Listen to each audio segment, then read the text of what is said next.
This is the Twilight Whispers Club. The sky dims, the wind stills, and somewhere between day and night, a story leans in to speak. These whispers aren't loud, but they stay with you. You've been invited. Lean in close and listen.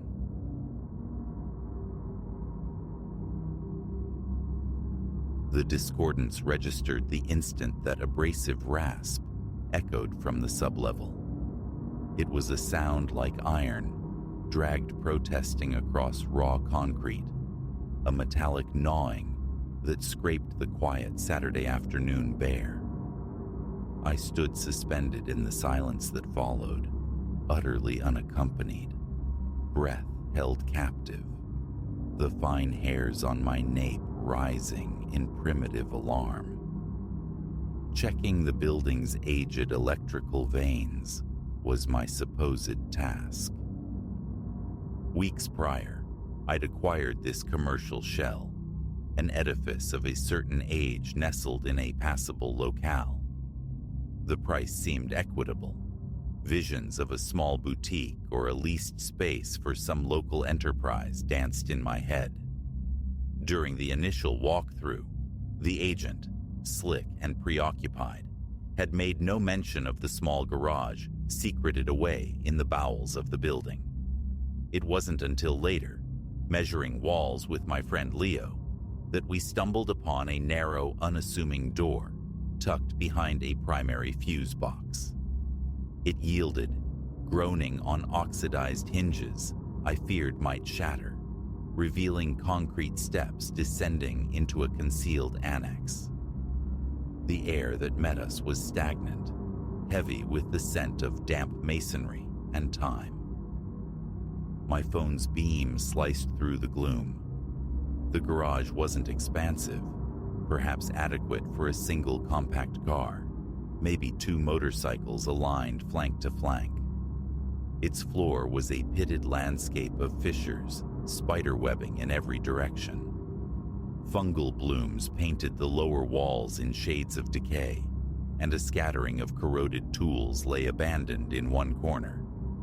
No functioning light fixture graced the space, only a naked socket, bulb absent, its wiring looking positively archaic. Seeing no immediate utility in this subterranean pocket, I'd largely dismissed it in the ensuing days. Then arrived the weekend dedicated to deciphering the building's electrical pulse, ensuring its compliance with modern codes. I began my survey near the main entrance, methodically testing switches, probing outlets, scrutinizing the breaker panel. All seemed in order. Eventually, the memory of that forgotten undercroft surfaced. Gathering my implements, I descended. The steps were treacherous, uneven, and slick with moisture, demanding careful footing. A palpable drop in temperature greeted me, the aroma of decay intensifying with each downward step. Wielding my flashlight like a hesitant scalpel, I dissected the darkness, its beam crawling over walls and ceiling. In a far corner, I located a secondary fuse panel, distinct from the main breakers. Its metal cabinet, fringed with rust, resisted, then surrendered with a reluctant shriek as I forced it open. Inside, a chaotic mismatch of fuses resided. Some appeared older than I was. One socket gaped, entirely vacant. A muttered curse on the previous owner's negligence escaped my lips. That's when the scouring sound began. It originated to my left, near the garage's far extent, where an old shelving unit leaned against the wall. A slow, deliberate dragging of metal on concrete. My chest constricted. I swung the light towards the shelf, but stillness reigned. Hello? My voice, thin and reedy, bounced off the unyielding surfaces. I listened, straining against the silence. Nothing. The noise had ceased, leaving only the faint rhythmic drip of water. somewhere within the overhead pipes. Rationalization offered flimsy comfort, echoes of my own movements, the settling groans of an old structure. I navigated towards the shelf, displacing a few dusty boxes, peering behind it. Only damp concrete stared back. Disquiet settled deep in my gut, yet I returned to the fuse box. Minutes crawled by. Then, again. The rasp returned, this time imbued with greater weight, as if something more substantial was being laboriously shifted. My flesh prickled. My screwdriver clattered to the floor as I spun around. Still, no visible source, no discernible motion. The certainty of solitude warred with the undeniable sensation of presence. I paced the perimeter slowly, flashlight beam probing the shadowed recesses, my heart thrumming a frantic rhythm against my ribs. The corners remained stubbornly opaque, the light carving only small territories from the oppressive dark. Nothing. No one. No object out of place. A desperate need to escape surged. My limbs felt leaden, my hand slick around the flashlight's grip. Each footfall seemed amplified, echoing unnaturally in the confined space. I retreated up the stairs, telling myself it was plumbing, settling debris, anything mundane. But the explanation felt hollow, the unease clinging like the damp chill. The sound replayed itself, an unwelcome guest in my thoughts throughout the day. By evening, a new anxiety bloomed. Intrusion. Had a drifter, a local thief, found refuge here? The building, with its antiquated locks, felt vulnerable. Could someone be hiding, claiming this neglected space? The notion festered. I resolved to conduct a thorough search the following morning. Sleep offered little respite, fractured by phantom replays of that grating shriek. Dawn found me pulling on work clothes, armed with a more potent flashlight, and, feeling vaguely foolish yet needing the reassurance, a small crowbar, ostensibly for stubborn doors, implicitly for potential confrontations. Arriving at the property, I parked directly out front. The Sunday morning neighborhood slumbered. Unlocking the main door, I made straight for the basement access. The instant I breached the threshold to the lower level, that familiar scent of damp earth and decay assailed my nostrils, making them itch. The stairs groaned their usual protest beneath my cautious weight. At the base, I paused, sweeping the powerful beam of the new flashlight across the space. Its luminescence cut deeper, revealing more starkly the bare walls, the floor filmed with fine dust. I scanned for footprints beyond my own from the previous day, finding none. Methodically, I checked the shelf, the corners behind the fuse box, beneath the dilapidated tool bench. Nothing appeared disturbed. For half an hour or more, I remained, opening anything that could be opened, closing it again, pulling the heavy shelf unit away from the wall, kicking aside fragments of broken board. I listened with an intensity that bordered on painful. Silence. Absolute save for my own breathing and the persistent drip. A conflicted calm settled. Relief that nothing was amiss. Frustration at the unresolved mystery.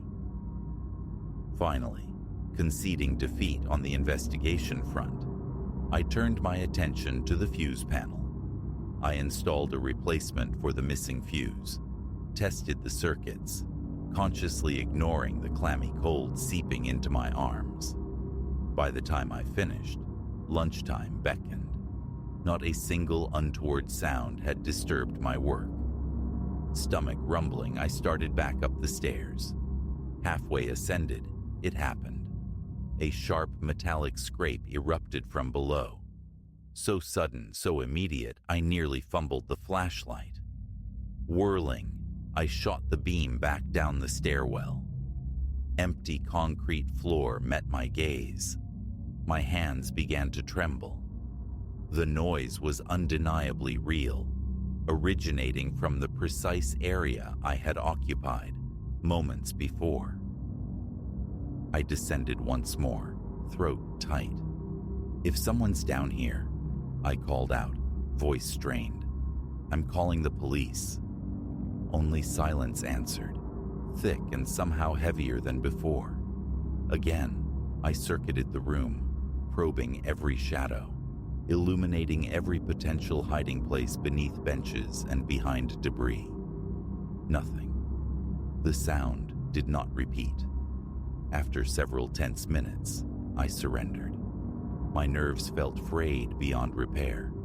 I retreated upstairs, decisively locked the basement door behind me, and fled the building. In the subsequent days, avoidance became my strategy.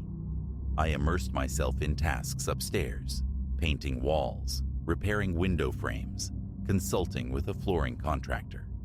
Yet, the basement remained a brooding presence. Every passage past its door sent a phantom chill down my spine, a somatic memory of metal grating on concrete, urging me away. The following weekend, necessity forced another descent.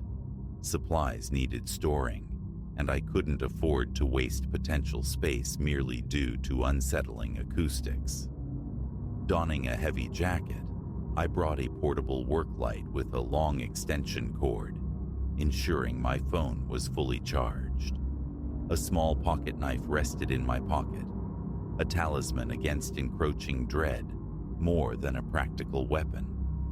I rigged the work light near the fuse box, bathing a significant portion of the garage in its stark, flickering glow.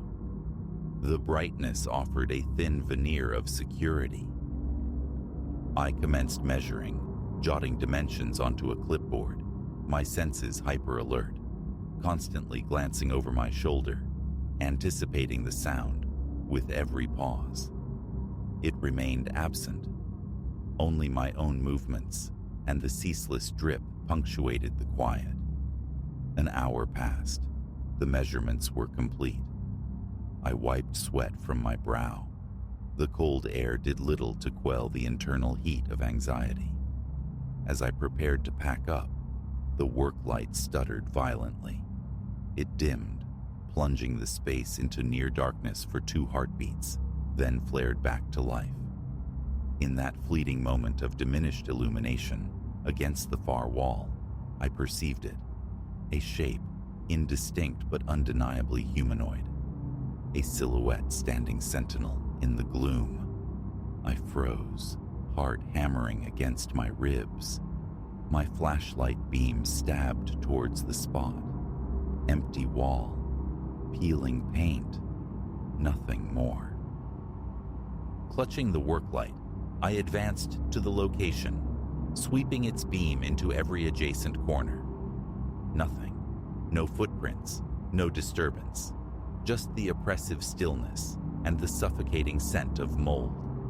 My breath hitched. My hands shook anew. The space felt suddenly constricting, the walls leaning inward. Shadow play, I told myself, a trick of the light, my own reflection caught at an odd angle. Yet, the goose flesh prickling my arms and neck screamed otherwise.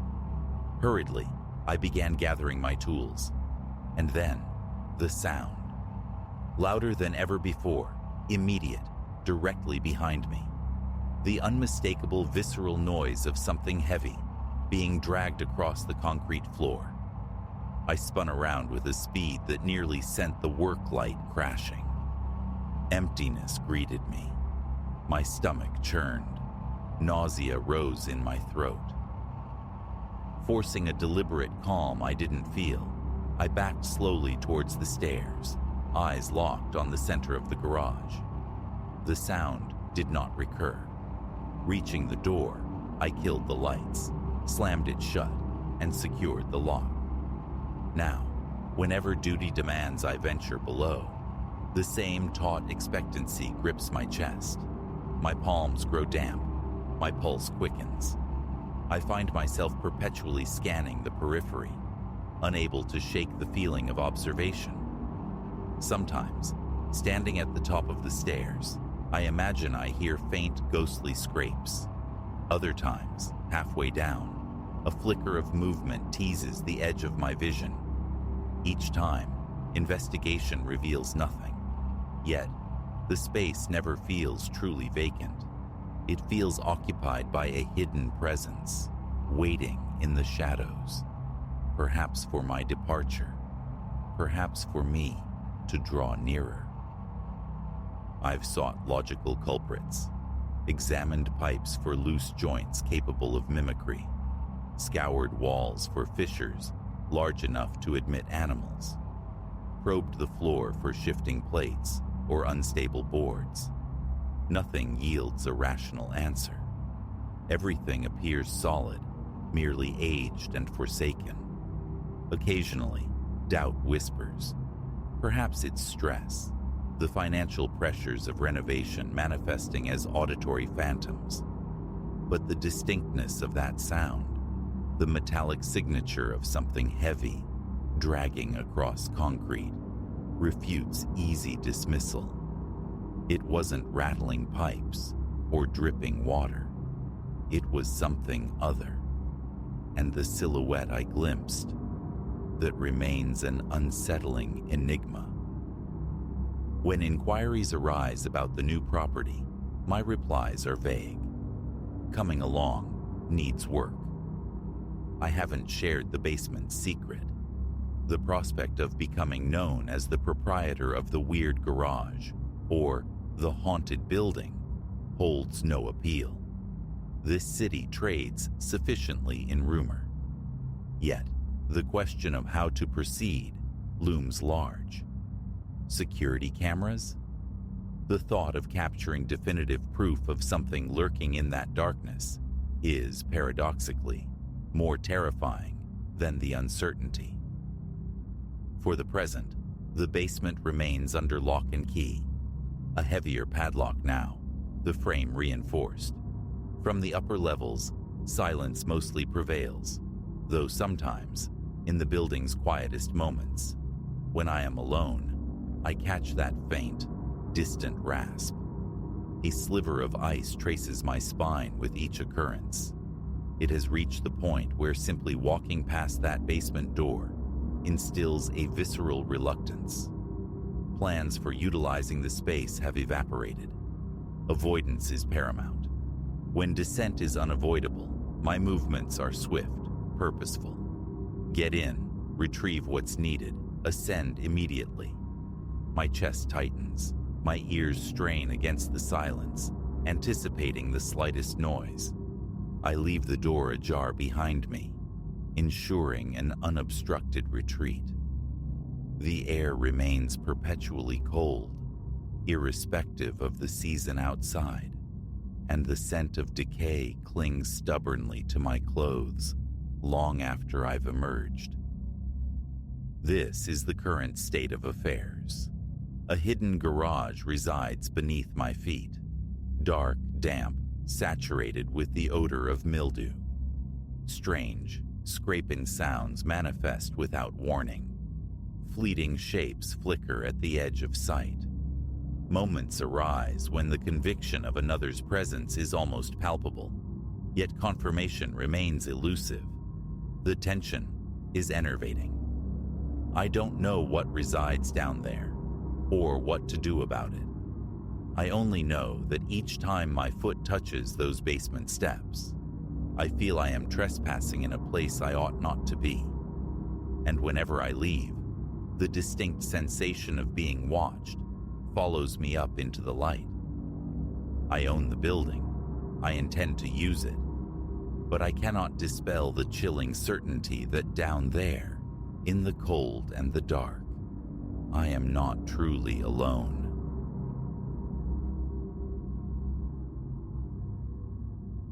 Those fissures scoring the motel room walls They were the first real sign, the jagged confirmation of a catastrophic error in judgment. By the time their depth registered, retreat was no longer an option. The night, yawning wide, was poised to swallow me whole into a waking dread. Endless asphalt had blurred behind me for hours, my eyelids leaden weights against the hypnotic drone of the engine. Then, piercing the velvet black, the neon calligraphy of the last stop inn pulsed, an electric siren promising oblivion, a few stolen hours of repose before the highway reclaimed me.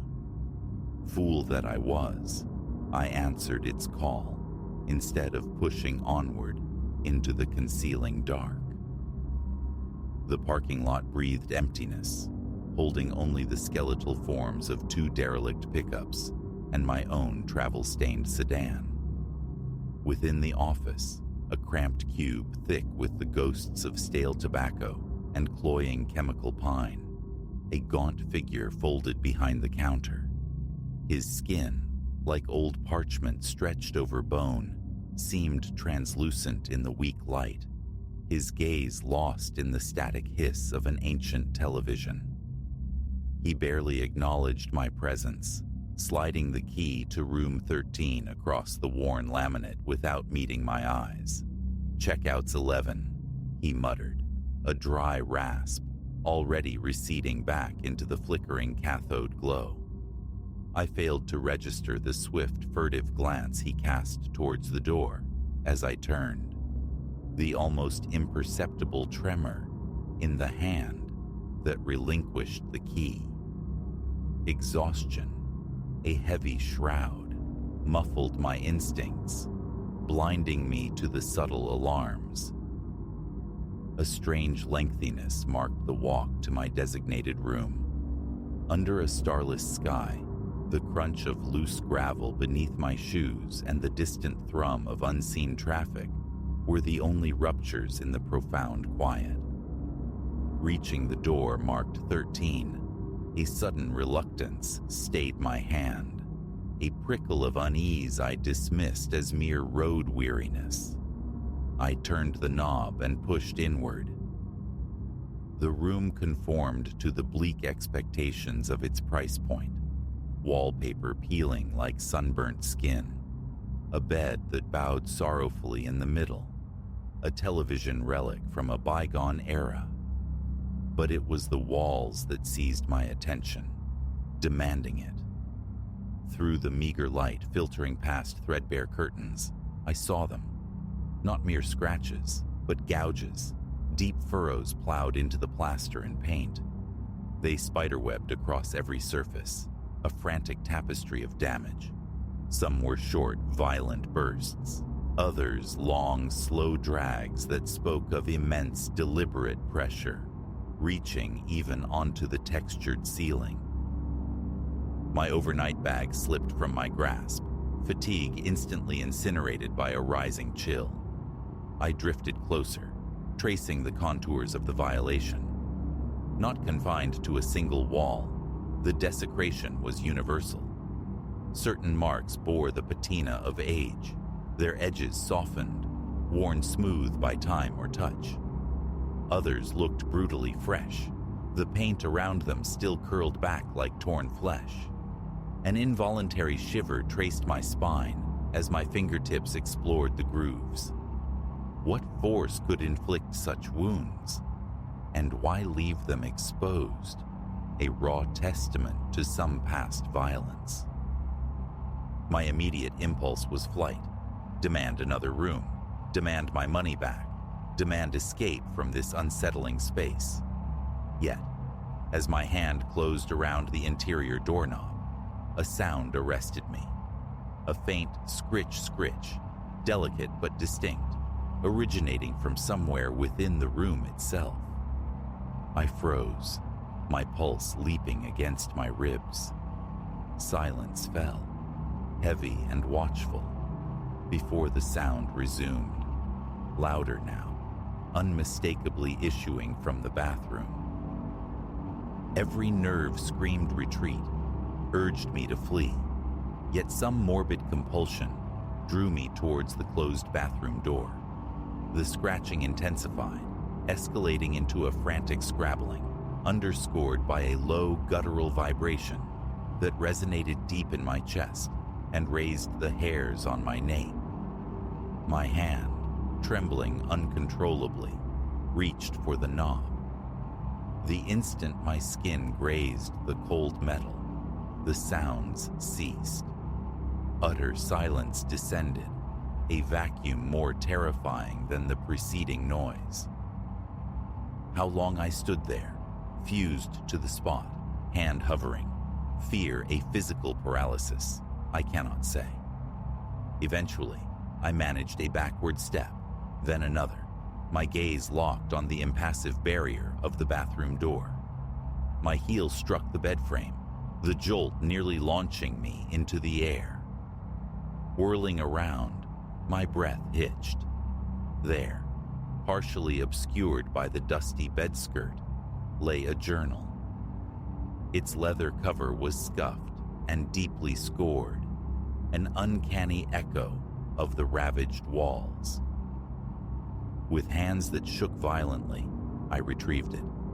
The pages, brittle and yellowed, were dense with looping, desperate script, punctuated by stark warnings. Fragments leaped out. It wakes when darkness falls. Shun the looking glass. The walls listen. The scratching never ends. The final entry, penned in a spidery, disintegrating hand, offered no solace, only confirmation. If you are reading this, you are already marked. It knows you share its space. A deafening crack erupted from the bathroom, sending the journal tumbling from my nerveless fingers. The door shuddered violently in its frame, bowing inward as if under the assault of a battering ram. Panic surged, hot and metallic in my throat, as I lunged for the room's exit. The handle refused to yield. I rattled it, desperation mounting, but it was irrevocably jammed, locked in. The assault on the bathroom door intensified, a furious rhythmic pounding. Wood splintered audibly. Hinges groaned their imminent failure. My eyes darted wildly, seeking an alternative escape. The window. I scrambled towards it, but it was sealed fast, the glass thick, impassive. Turning back, frantic, my gaze snagged on the tarnished mirror, affixed to the wall.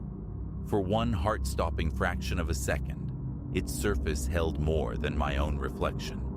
A silhouette, hunched and wrong, anatomy twisted, eyes burning with a cold phosphorescent light. I blinked, and the apparition vanished. With a final explosive report, the bathroom door imploded, showering the room in wooden shrapnel. Through the ruined opening, I glimpsed movement, something fluid and disjointed pouring into the room, a shape inimical to sanity. Squeezing my eyes shut, I recoiled, pressing myself into the farthest corner, making myself small. I heard it moving, a wet, ragged breathing, the distinct click and drag of claws on the worn carpet drawing nearer. Then the smell washed over me. Decay mingled with something utterly alien, a stench of profound wrongness. Eyes clenched tight, I offered silent, incoherent pleas to any indifferent cosmos. The scratching sound enveloped me, a horrifying symphony played on the walls, the floor, closing in, closer. And then, abrupt silence crashed back in. Stillness reigned, broken only by the ragged torrent of my own breath. Tentatively dreading what awaited, I peeled open my eyelids. The room was empty, utterly mundane. No monster, no shattered door.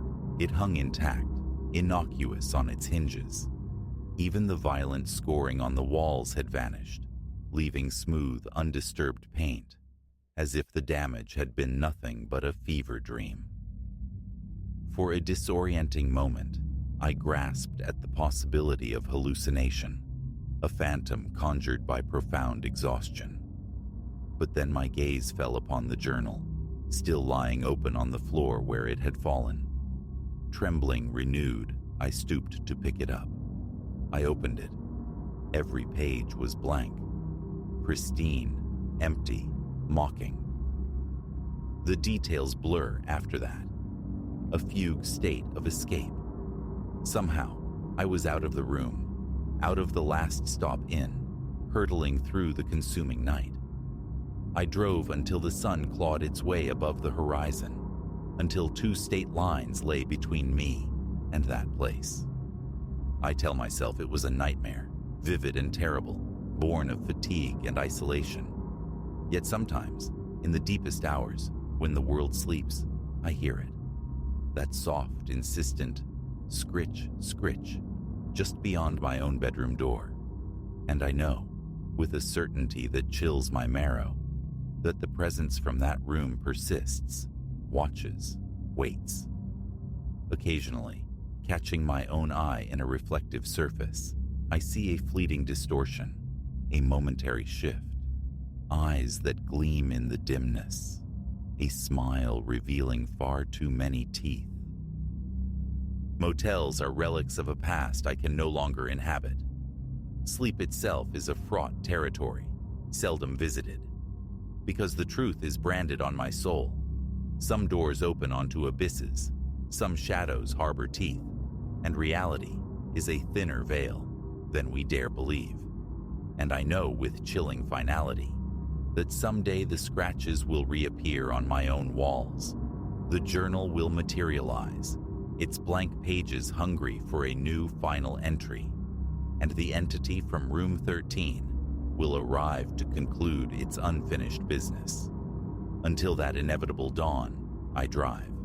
I keep moving, never settling, never resting too long, because perpetual motion feels like a shield, a desperate pretense of safety. But the knowledge remains, cold and hard. There is no true escape from room 13. Not ever.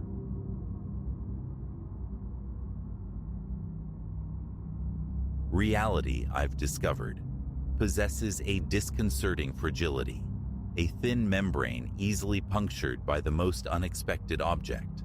In my case, a dust-cheap painting procured from the shadowed depths of an open-air market. The day it crossed my threshold marked the precise moment the world began to tilt off its axis. I feel compelled to recount this sequence, the unvarnished progression of events, stripped of artifice or plea. This isn't a bid for solace. It's an anchor, a desperate attempt to map the descent before the self dissolves entirely. I first glimpsed it tucked away in the chaotic rear of a stall, overflowing with forgotten histories. The proprietor, a gaunt man whose shirt seemed woven from wrinkles, offered only a flicker of disinterested acknowledgement. Propped against the fractured leg of a chair, the painting presented itself. A formal portrait, likely Victorian, depicting a gentleman swathed in severe black, poised against a backdrop churning with bruised, stormy grays. Yet, where his countenance should have been, there existed only absence, a stark, unnerving lacuna. A peculiar gravity emanated from it, a silent summons I couldn't rationalize, but felt powerless to ignore. When I inquired about the price, the vendor merely shrugged, his gaze drifting past me before naming a sum so negligible it felt almost like theft, not to acquire it. Money changed hands. The canvas, cool and surprisingly heavy, found its place beneath my arm. Back within my own walls, I leaned the painting against the baseboard in the living room, lacking an unoccupied nail and uncertain of its rightful place. For several minutes, I stood transfixed, scrutinizing that blank expanse, searching for the faintest ghost of eyes, a nose, a mouth, nothing. Just a smooth vacancy, as if time itself had meticulously erased the identity within. The subject's posture was stiff, one hand resting possessively on an ornate carved table, clad in a high-collared jacket. Behind him, the sky roiled, a tempestuous sea of gunmetal clouds devoid of lightning, merely suspended in a state of perpetual, murky threat. Shaking off the strange fascination, I retreated to the kitchen, intent on the simple ritual of preparing supper. That evening, however, brought a restless energy. Lounging on the sofa, navigating the flickering landscape of television channels, my attention kept snagging on the painting. Its facelessness was profoundly unsettling, generating a distinct sensation of being observed, despite the utter lack of eyes. It felt like a violation. Unable to bear the silent scrutiny, I rose and turned the canvas to face the wall, a small, irrational act of defiance. Fatigue, I reasoned, a simple byproduct of the day's exertions. Later, cocooned in the quiet dark of my bedroom, the ceiling became a vast, empty screen for my thoughts. The apartment breathed softly around me, the refrigerator's low thrum, the distant sigh of traffic. I shut my eyes, seeking the oblivion of sleep. Around the second hour past midnight, a sound prized me from the edge of slumber, a whisper, soft yet distinct, articulating my own name. And chillingly, unmistakably, it was my own voice. It seemed to emanate from the living room. My chest constricted, a sudden dryness coated my tongue. My heart commenced a frantic drumming against my ribs, a panicked rhythm threatening to echo in the stillness. I fought the urge to react, dismissing it as a hypnagogic phantom, a trick of the sleep-deprived mind. But then it recurred, sharp and undeniable.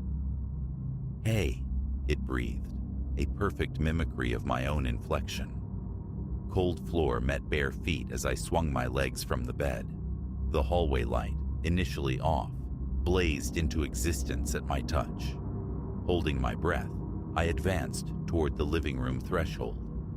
Peering inside, I saw the painting, still turned demurely to the wall. The room was empty of intruders, yet the air hung heavy, palpably cooler, raising goose flesh along my arms and the nape of my neck. Drawn by an impulse I couldn't fathom, I approached the canvas. A faint rustling sound reached me, like the subtle shift of old fabric. Logic screamed absurdity, yet an undeniable compulsion urged me to rotate the painting, to confront whatever change might have occurred. My hand, betraying a tremor I couldn't suppress, grasped the aged wood of the frame and spun it around. The composition remained, the somber suit, the meticulously rendered hand upon the table. But the blank space was altered. A subtle contour, the barest suggestion of a jawline, had emerged. The void was no longer perfectly smooth. Faint undulations hinted at nascent cheekbones, the curve of a chin, as if an unseen artist had begun a tentative sketch beneath the surface. A bead of perspiration traced a cold path down my temple. Hesitantly, I extended a finger, intending to probe the texture, to discern if the paint was merely cracking or revealing an underlayer. The surface felt uneven, subtly raised, like hidden lumps beneath the aged pigment. I snatched my hand back, struggling to regulate my breathing. The whispers had ceased, but the room felt charged, hostile. Retreating backward, I fled to my bedroom, secured the door with a decisive click of the lock, and burrowed back beneath the covers. Sleep eventually claimed me, though it was a thin, troubled veil. Morning arrived with a knot of dread coiled in my stomach. My first instinct was to verify the painting. Part of me anticipated finding it unchanged, confirming my nocturnal anxieties as mere fantasy. But a closer inspection revealed the chilling truth. Further definition had materialized. Not a complete visage, but the partial architecture of cheekbones was more pronounced, accompanied by faint, shadowy depressions where eyes might soon reside. A wave of icy cold surged through me. My thoughts scattered like startled birds. Canvases do not spontaneously generate features. Convinced of my own instability, I captured an image with my phone, comparing it against a photograph taken upon its arrival the previous day. The disparity was stark, undeniable. Where yesterday showed only blankness, today's image displayed the nascent geography of a face. Breakfast was a struggle. Cereal turned to paste in my mouth. The apartment felt suffocating. Fleeing to the familiar routine of work offered temporary reprieve, yet the day unfolded under a pall of anxiety. A colleague inquired if I was unwell, noting my unusual silence. I offered a mumbled assurance. The clock ticked with agonizing slowness, each minute drawing me closer to the inevitable return. When I finally stepped back inside my apartment, the living room air felt stagnant, carrying a peculiar scent, a blend of old timber and damp cloth. With a lump forming in my throat, I approached the painting once more, listening intently for any sound. Silence reigned, but as I switched on a lamp, illuminating the canvas, I froze. The vacant space now held the distinct suggestion of eyes, not fully rendered, but hollows occupied the correct positions, shadowed and expectant. A faint, almost imperceptible line hinted at eyebrows. My skin grew clammy. I rubbed my arms compulsively, trying to dispel the prickling unease. Stepping back, I commanded myself to remain calm, though my pulse thrummed a frantic counter-rhythm. An idea took root. Confinement. I needed to sequester it, to put a barrier between myself and its insidious evolution. Hoisting the painting, I carried it to a small storage closet adjacent to the bathroom, placed it within, and firmly shut the door. As a further, perhaps ludicrous measure, I dragged a small chest of drawers to barricade the entrance, as if sealing a tomb. I hoped this might grant some semblance of peace. The remainder of the evening was spent feigning normalcy, the television a flickering distraction. Yet, persistently, like a phantom limb, I felt the painting's presence, heard my own voice as a subliminal echo, calling me towards the closet. Around midnight, the strain became unbearable. Rising from the sofa, I walked to the closet door and pressed my ear against the cool wood. Again, the whisper. My name, articulated with perfect clarity, in my own cadence. My hands trembled. Nausea churned within me. Shoving the chest aside, I wrenched open the door and retrieved the painting. The face had gained further definition. The emergent shape of the eyes, the structure of the nose, they bore a disturbing resemblance to my own reflection, though not yet a perfect facsimile. The hairline mirrored mine. The jawline echoed its contours. With a strangled gasp, I dropped the painting. It struck the floor with a soft, dull thud. I stood over it, breathing raggedly. It could not remain in my home. Expulsion seemed the only answer. Yet, the memory of the vendor, the unsettling ease of the transaction, stayed my hand. It felt tainted, imbued with something that simple disposal might not sever. Still, its presence in my living space was intolerable. I leaned it against the hallway wall, facing inward, a refusal to meet its gaze. Then, retreating to bed, I left every light in the apartment burning, a futile defense against the encroaching dark. Sleep was fragmented, punctuated by phantom footsteps and waking sweats, my mouth perpetually dry and sour. Over the ensuing days, the transformation accelerated. Each reluctant glance revealed features coalescing with unnerving speed, drawing ever closer to my own likeness. By the fourth day, ambiguity vanished. The painting's facial structure was unequivocally mine. The eyes, though still possessing a certain flatness, mirrored my own shade. The lips replicated the curve of mine. Even the fall of hair seemed familiar. Catching my reflection became a source of profound disquiet. My own eyes seemed weary, dimmer, as if witnessing a stranger peering back. The whispers persisted, no longer confined to the night. Sporadically throughout the day, I'd hear my name, spoken in my own voice, seemingly materializing inches from my ear, despite my solitude. I'd whirl around, heart hammering, finding only empty air. Once, mid-afternoon, the disembodied whisper sounded so close behind me that I dropped a stack of plates, the ceramic shattering with explosive force, nearly sending me stumbling. As I gathered the shards, my trembling reflection stared back from a dozen fractured surfaces. A terrifying scrutiny began. Was my own face changing, fading, its substance migrating to the canvas? Night offered no sanctuary.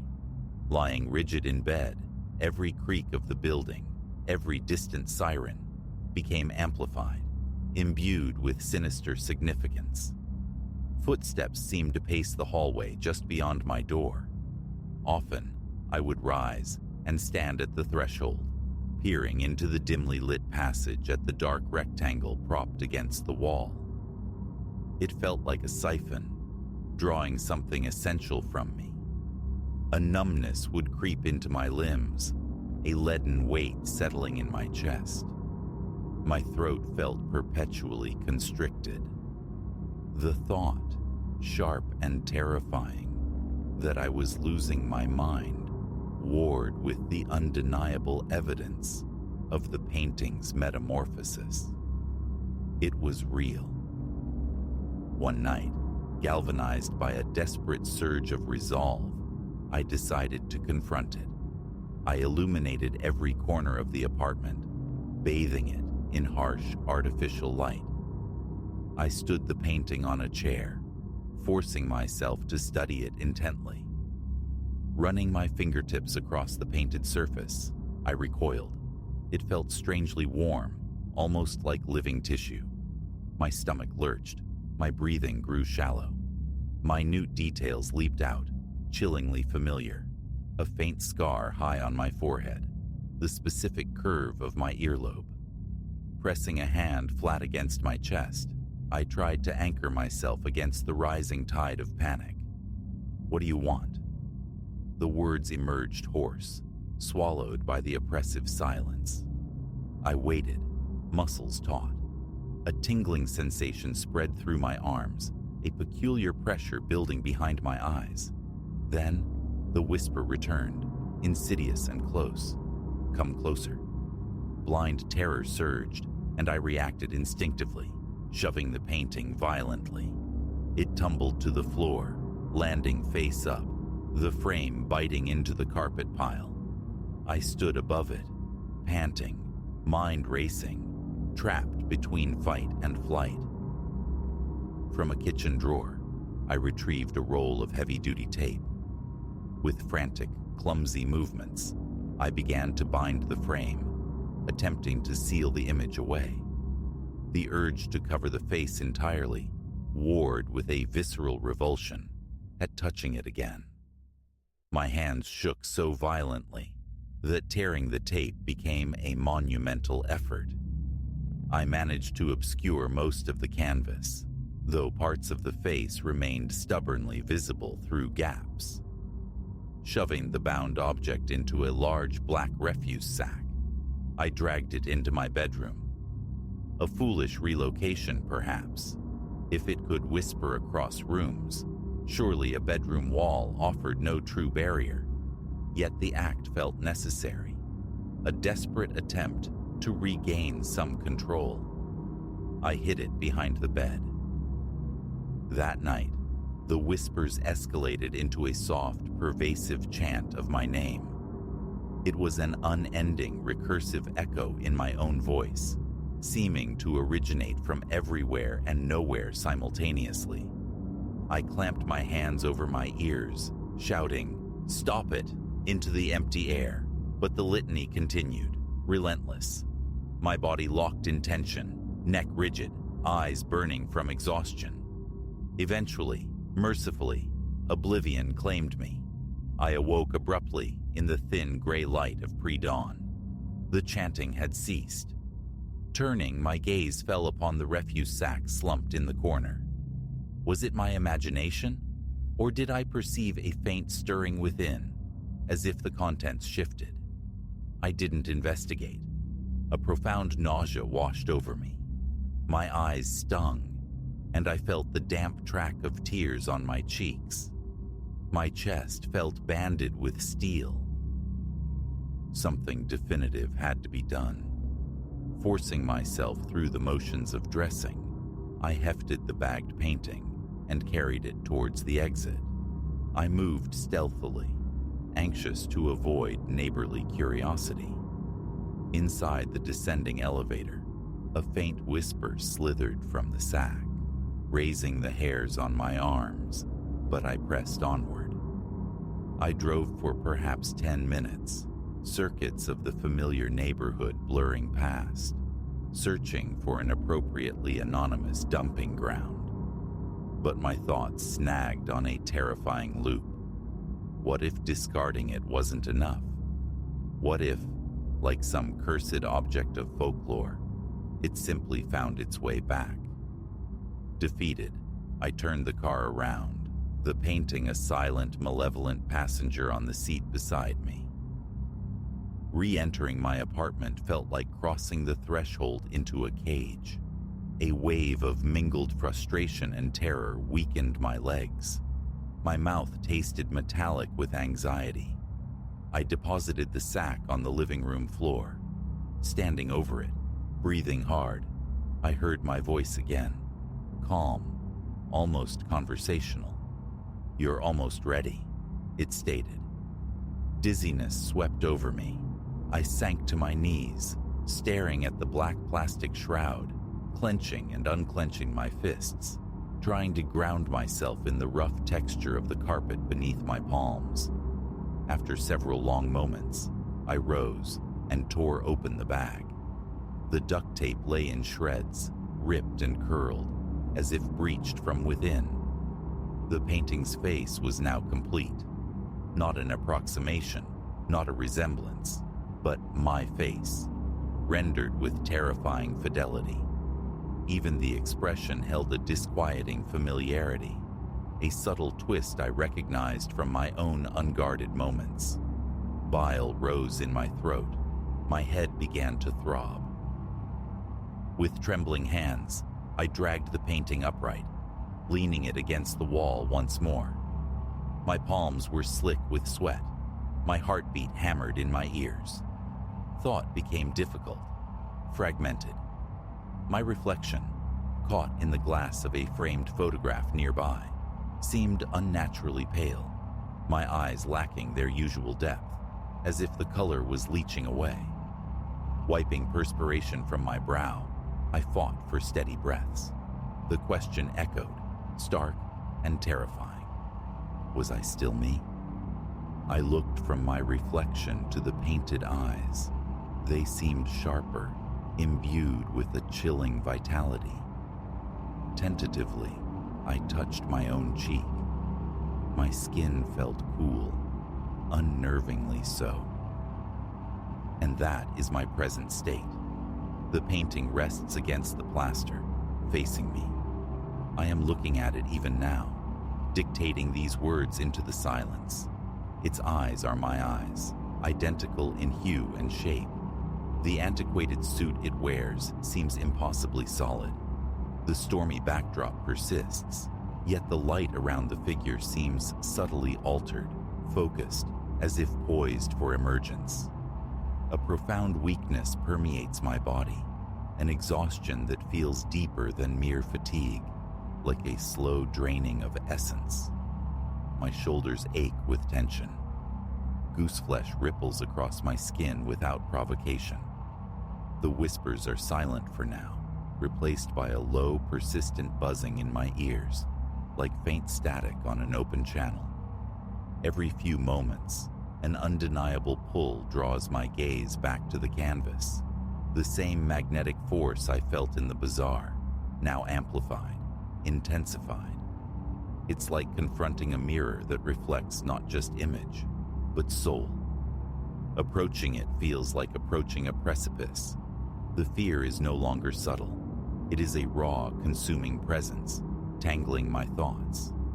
I cling to the notion of my identity, myself, with dwindling strength, yet a chilling suspicion blossoms. Perhaps the transfer is already complete. Perhaps the true Elias resides now within the frame, gazing out from stolen eyes. All I know with certainty is that I cannot look away, and that, horrifyingly, is the truth.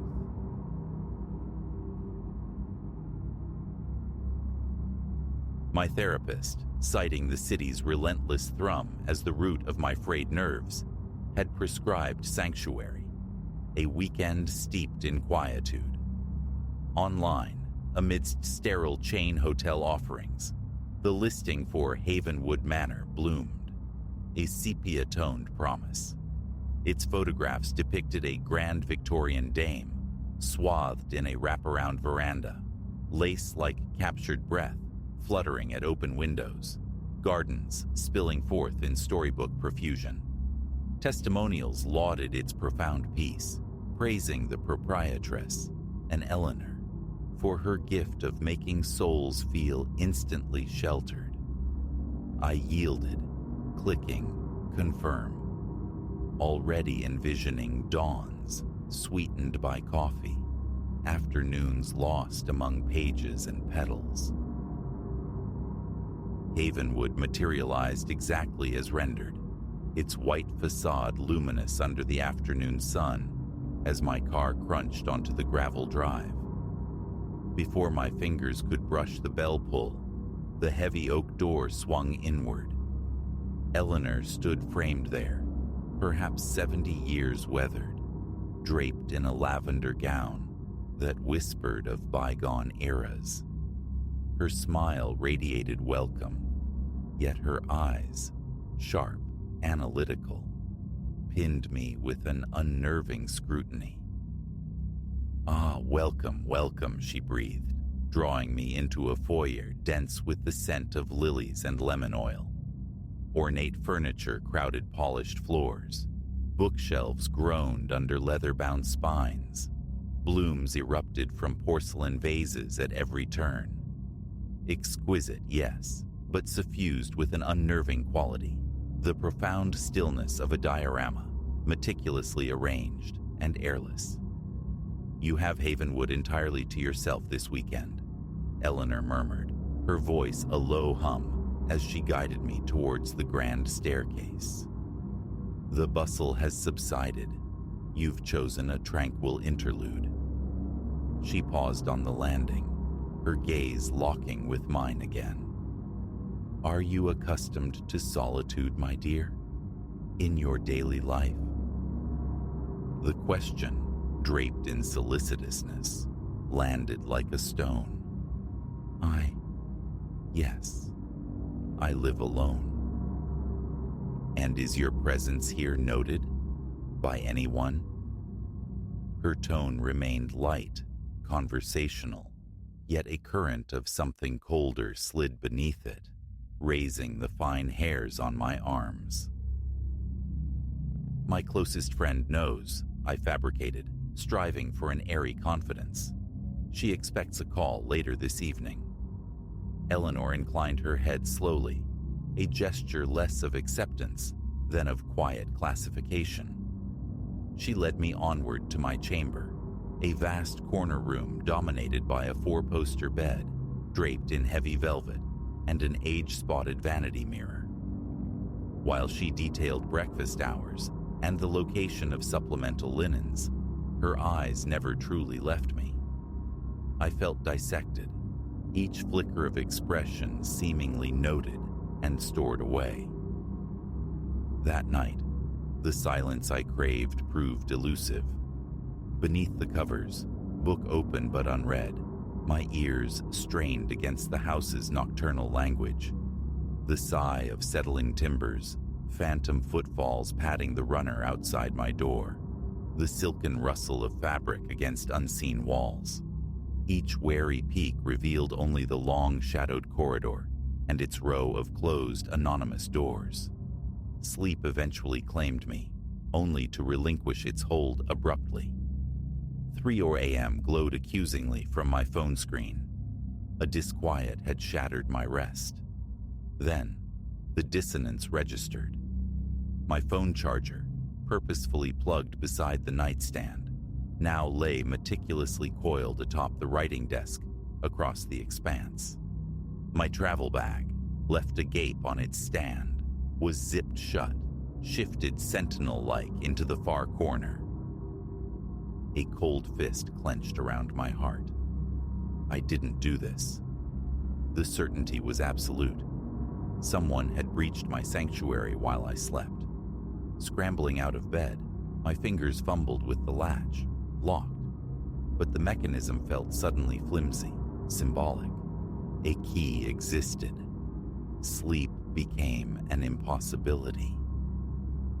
I retreated to the armchair by the window, a prisoner in my own room, eyes fixed on the door, ears tuned to every groan and whisper of the ancient house breathing around me. At breakfast, Eleanor was the picture of benign hospitality, presiding over coffee and warm scones, regaling me with anecdotes of Havenwood's storied past. The normalcy felt jarring, almost insulting. Several times I steered the conversation towards the unsettling nocturnal shifts in my room, but each attempt was deftly parried. She'd pivot seamlessly, remarking on the promising weather or posing disconcertingly intimate queries about my life far from Havenwood's walls. The second night, I prepared. Each object in the room became a marker, placed with deliberate precision. My tortoiseshell hairbrush, angled just so upon the vanity's marble top. My walking shoes, aligned with meticulous care, toes pointing directly at the door. I documented the arrangement with my phone's camera, needing tangible proof against the gaslighting fingers of doubt. Logic screamed for flight, yet a tangled knot of defiance, morbid curiosity, and the sheer awkwardness of admitting fear over displaced objects held me captive. A faint, insistent scratching dragged me from a shallow doze. Skittering sounds, drawing nearer along the hallway floorboards. My breath hitched. Then, the soft metallic snick of a key turning in the lock.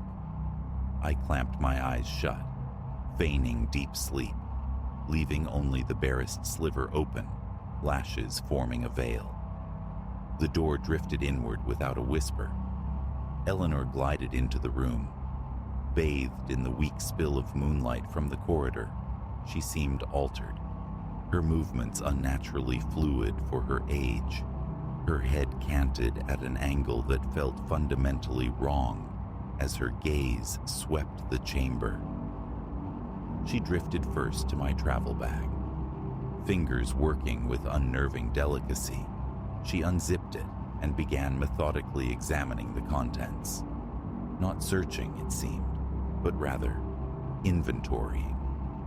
Each folded garment, each toiletry bottle, lifted, assessed, and returned to its precise location.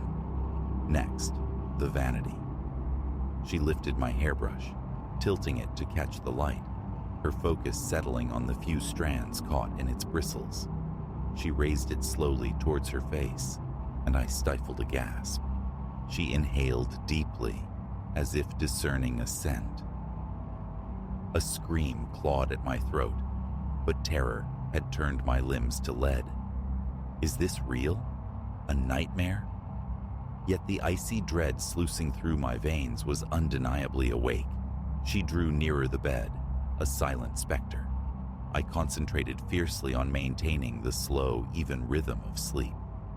She stood over me then, an eternity condensed into minutes, simply observing, watching me breathe. Then, a hand reached out, skeletal fingers hovering before settling lightly on the pillow beside my temple. The briefest, chilling brush against the ends of my hair. An involuntary shudder racked my body. Her hand retracted instantly. Without a sound, ethereal and swift, she retreated from the room. The lock clicked shut, sealing the violation. Before the echo of her departing steps had fully dissolved into the house's creaks, I was throwing clothes into my bag, adrenaline overriding exhaustion. Midnight, unpaid bills. None of it mattered. Escape was the only imperative. Suitcase bumping against my legs, I stole down the darkened staircase. Leaving us so soon, Clara? The voice emerged from the Stygian gloom of the drawing room, startlingly close. Eleanor materialized from the shadows, seated in a tall wingback chair, rocking gently, though the motion seemed disconnected from the furniture itself. No lamps were lit. The room swam in near-total darkness.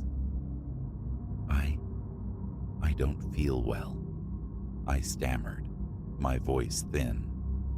I should return home. A pity, she sighed, her tone drifting, almost wistful. I have so enjoyed observing your slumber. It's been an age since Havenwood hosted such a restful guest. I bolted, stumbling down the porch steps towards the sanctuary of my car. Keys trembled in my grasp. A final, compelled glance backward. Eleanor stood silhouetted in the open doorway, still swaying with that gentle, unearthly rocking motion, though no chair supported her now. The drive back was a blur of high beams and frantic speed on deserted back roads. Once inside my own apartment, the longest, hottest shower I'd ever taken failed to entirely sluice away the feeling of being watched, catalogued. Later, attempting to warn others, I searched for Havenwood Manor online. The listing, the photos, the glowing reviews, all gone. Utterly vanished, as if swallowed by the digital ether. Sometimes, doubt whispers. Perhaps exhaustion and stress conjured the phantom touches, the moving objects. But then, unpacking a forgotten scarf, I'll catch it. That faint, specific scent of Havenwood, dry lace and dust overlaid with something indefinably other. And the image floods back. Eleanor, motionless in the dark, observing my sleep. Weekend retreats still call, but now I seek the anonymity of chain hotels, the impersonal click of key cards, the reassuring murmur of neighboring guests. And the deadbolt, the one operated solely from within, is always, always engaged.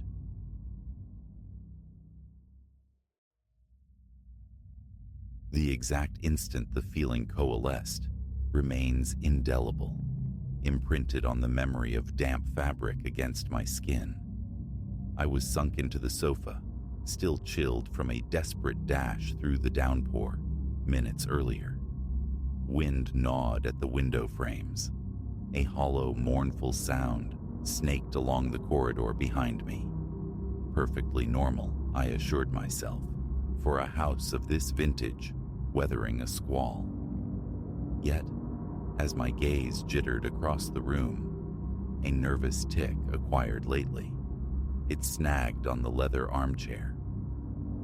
It stood unchanged, that same jaundiced ochre upholstery, faded and mapped with creases, its surface a testament to countless unseen pressures. A piece I never occupied, scarcely brushed against. An inherent staleness clung to it, something fundamentally off. It was chattel, part of the legacy from a distant uncle, Theodore, a man barely a rumor in my life. Disposal was perpetually imminent, a task perpetually deferred. A profound regret bloomed now, for tonight I could have sworn the seat cushion was succumbing to weight. Invisible, undeniably, but present. A frantic drumbeat commenced against my ribs. I blinked hard, attempting to dispel the illusion. Perhaps the tempest contorted the shadows. Perhaps the inadequate lamp sputtered behind me, or lightning glanced wickedly off the polished floorboards. But no, the leather cushion, usually taut and unyielding, exhibited a distinct concavity, as if cradling a substantial form. I wrenched my attention back to the television's flickering inanities, feigning absorption. Still, I felt scrutinized, perceived by eyes that required no face. The fine hairs at my nape sprang erect, sharp as needles. I recall adjusting my position on the sofa, the rasp of cheap textile against my arms, a flimsy anchor. A faint miasma tainted the air. Old hide commingled with the scent of damp earth. And then, the sound. A delicate, almost apologetic squeak from the armchair's hidden springs. This house, I knew, possessed its eccentricities, its groans and sighs. But this felt deliberate. Sweat filmed my palms, my toes curled into the rug's coarse weave. I fought to ignore it, but the noise clarified. A subtle, rhythmic creaking, suggesting an occupant shifting its posture. Slowly, deliberately, I rose. A step forward, then another. Against my own volition, some foolhardy impulse demanded verification. The floorboards beneath complained at my advance, and I found myself wondering if the unseen guest registered their protest. Halting at the coffee table's edge, I narrowed my eyes. The cushion was undeniably depressed, and then, almost imperceptibly, it rose fractionally before sinking anew, the motion of weight resettling. A difficult swallow scraped my dry throat. No silhouette, no tangible outline, just the indentation. Proof enough. Retreating to the sofa, my breath came in ragged bursts, my chest constricted. Outside, the rain intensified its assault, hammering the glass panes, the storm's rumble seeming to coil around the house possessively. Rationalizations scurried through my mind. Defective foam, moisture warping the frame. None accounted for the rhythmic cadence, the slow, subtle rocking. My heart refused solace. Sleep was an impossibility that night. I remained sentinel on the sofa, my gaze oscillating between the shadowed hallway, the bolted front door, and the brooding armchair. The lights flickered sporadically, the storm interfering with antiquated wiring, surely. Distraction became paramount. I fumbled for my phone, scrolling through phantom messages. No signal. Predictable out here. This ancestral pile, this rustic retreat, as Uncle Theodore's will had termed it, was profoundly isolated. I'd sought refuge here from the wreckage of a marriage and mounting debts, yearning for tranquility. Instead, this awaited. As the hours bled one into the next, I experimented with closing my eyes, praying that upon reopening them, the chair would revert to mere furniture. Each time I risked a glance, however, the invisible sitter remained steadfast. Dawn eventually seeped through the gloom, the rain diminishing to a whisper, leaving the air thick with the perfume of wet foliage. My eyes felt abraded, sore. Standing, stretching a spine rigid with tension, I resolved. The damned chair had to go. Not donation, not even salvage. I would haul it outside, abandon it to the mud and decay. I marched towards the front door, socked feet whispering on the floorboards. Seizing the knob, I twisted. Immovable. Peculiar. The lock wasn't engaged. I applied more force, leveraging my shoulder against the wood. Nothing yielded. The kitchen door proved equally stubborn. The windows, perpetually sealed by age and neglect, now resisted even the notion of opening, their hinges seemingly fused. This house was old, yes, but never before had it actively imprisoned me. A corrosive blend of panic and impotence churned in my gut. Returning to the living room, my intent was forceful. Shove the armchair aside, perhaps topple it. But as I drew near, a sound emanated from deep within its structure. A profound wooden groan, like ancient bones protesting disturbance. Simultaneously, I observed the backrest, the worn leather folds subtly shifting, as if someone were leaning back, settling in more comfortably. An abrupt glacial touch grazed my left shoulder, like the brush of frozen fingertips. I recoiled violently, spinning, but the space behind me held only stale air and the frantic echo of my own breathing. Sitting again felt unthinkable. Instead, I paced, arms clamped tightly across my chest, jaw aching from the clench. Weak morning light filtered through the rain-streaked windows, casting a jaundiced, sickly pall over the room. For the first time, I noticed a faint discoloration on the floorboards near the chair's feet. Kneeling, my fingers met the wood. It felt colder there, distinctly so, and rubbing my fingertips together left a faint, oily residue. Revulsion and fear coiled tighter within me as I wiped my hand on my jeans. Information. I needed context. Perhaps Uncle Theodore's neglected paperwork held a clue. Boxes languished in the storage closet. I plunged in, sifting through brittle receipts, forgotten letters, faded photographs. Nothing explicitly addressed the chair until one image surfaced: the living room, decades prior. The same armchair occupied the precise same position. A man sat within it, features obscured by time and poor exposure, yet conveying an aura of sternness, a rigid posture. On the reverse, penned in Theodore's spidery script, were 4 words: "Don't move it, ever." A tremor traced my spine. From the hallway's relative safety, I peered towards the chair. I could see the crown of its backrest, utterly still, yet profoundly occupied. The house creaked around me, a sound like dry mockery. "Don't move it." The phrase reverberated. Had Theodore known? Was this inheritance a curse disguised as a bequest? My fists tightened, heart hammering. The smell had intensified, old hide layered over something acrid, sour. By midday, exhaustion gnawed. I attempted to rest on the sofa again, but each time I settled, that frigid awareness prickled behind me. Once, I could have sworn something ethereal brushed my hair aside, a delicate dead hand caress against my scalp.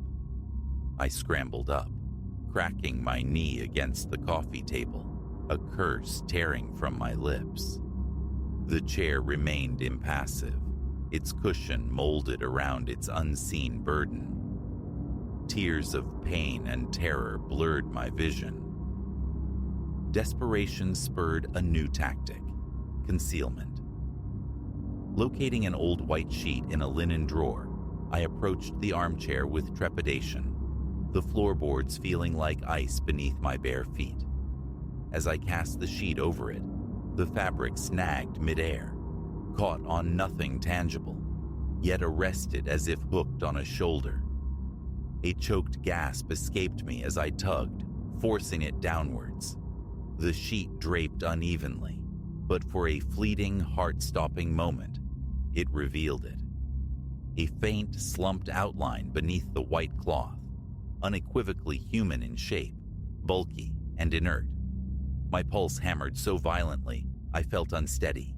Then, as I stared, mesmerized, the sheet dipped where a head would be, tilting upwards as if regarding me. I staggered back, and the sheet slithered off autonomously, collapsing silently onto the floor. I flung myself at the front door again, screaming invective, kicking futilely. A window became my next target. It refused to yield. The phone remained inert. The power flickered, plunging the room into momentary darkness before sputtering back to weak life. The house itself seemed to hum with a strained expectancy, holding its breath. Evening bled into the room, shadows stretching like grasping fingers. I found myself whispering to the presence, pleading, "What is it you want?" My voice sounded thin, alien. I circled the room, the solitary lamp in the corner casting long, distorted shapes. The armchair's leather gleamed faintly, highlighting the deep indentations, the network of scratches. Had they always seemed so profound? The thought of immolation surfaced. I stumbled to the kitchen, retrieved a box of matches. My hands trembled so violently that half the sticks scattered across the linoleum. Returning, I stood before the chair, struck a match. The tiny flame wavered. The presence remained undisturbed. As I brought the flame closer, a sudden, localized puff of cold air extinguished it. A second match met the same fate. It was as if the invisible occupant gently blew it out, a calm assertion of control. Nausea surged, and I lurched towards the bathroom, retching into the basin. Cold water splashed on my face offered little relief. My reflection confronted me, eyes wide with terror, forehead slick with sweat, stubble stark against pale skin. Glancing back at the mirror just before turning away, I swore I saw it. A fleeting, indistinct silhouette hovering in the doorway behind me. I spun. Nothing. But the reflection, for that split second, had shown a vague suggestion of a head and shoulders framed in the bathroom entrance. Heart thundering against my ribs, I crept back into the hall, striving for silence. The house felt altered now, the walls subtly leaning inwards. Back in the living room, a new horror awaited. The armchair had shifted, no longer oriented towards the television. It was now angled slightly, facing my general direction. The floorboards groaned under my weight as the sour, musky odor intensified. An image flashed, the stern-faced man from the photograph. Was it him? Still here, tethered. Night fell with oppressive finality. Heavy rain resumed its insistent drumming against the glass. I resumed my frantic pacing, massaging temples that throbbed with tension. My legs felt leaden. A sharp ache lodged itself between my shoulder blades. Each time my gaze fell upon the chair, I perceived infinitesimal shifts, the leather seeming to ripple as if with breath. I tried shoving the coffee table aside, but it snagged stubbornly on a warped floorboard. Frustration detonated. "Leave me alone," I screamed, my voice cracking. The sole reply was a soft, almost contemplative squeak of springs. My knees buckled, and I collapsed onto the sofa. Instantly, something gripped my shoulder, firm, substantial, and icily cold. A raw scream tore from my throat as I lunged forward. Nothing was there. Yet the pressure lingered, a residual chill seeping into my muscles, inducing tremors. Time lost all meaning. My eyelids drooped with exhaustion, but true rest remained elusive. Whenever consciousness threatened to slip away, a soft susurration would begin, like leather whispering unintelligible secrets. Once, steeling myself, I looked directly at the chair, then shifted my gaze to the glass door of the cabinet positioned behind it. There, in the dim reflective surface, a faint silhouette materialized, a suggestion of a head, broad shoulders, hands perhaps gripping the armrests. I froze, blood roaring in my ears. The reflection seemed momentarily more defined, still nebulous, but undeniably there. When I looked back at the chair itself, nothing visible, only the persistent indentation.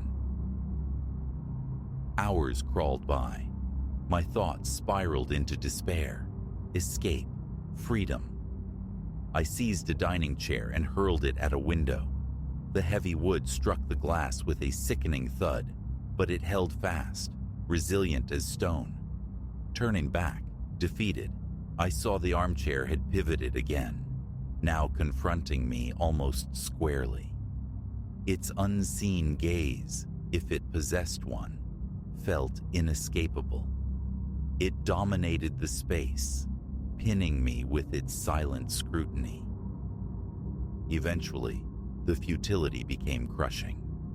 The house refused egress. The chair refused release. I slid down the wall until I sat slumped on the floor, breath catching in ragged hitches, tears stinging my eyes. The storm raged outside, a symphony to the silent war within. My mind raced, grasping at straws. Feign sleep? Capitulate somehow? In the final, torturous hours before dawn, huddled against the wall, my body racked with silent convulsions, I risked one last glance at the cabinet's glass door. The silhouette flickered into sharper focus for a heartbeat. A broad figure, leaning slightly forward, as if observing me with dark, detached curiosity. I blinked, and it dissolved, leaving only the mundane reflection of the empty room. Yet, a profound unease lingered. The reflection showed an empty chair, while the chair itself, in reality, bore its spectral weight. It felt like mockery, the reflection revealing the world as it should be, while I endured the world as it horrifyingly was. Gray, hesitant light began to probe the windows. My lips felt cracked, my throat raw. One final desperate attempt, the front door. This time the knob turned freely.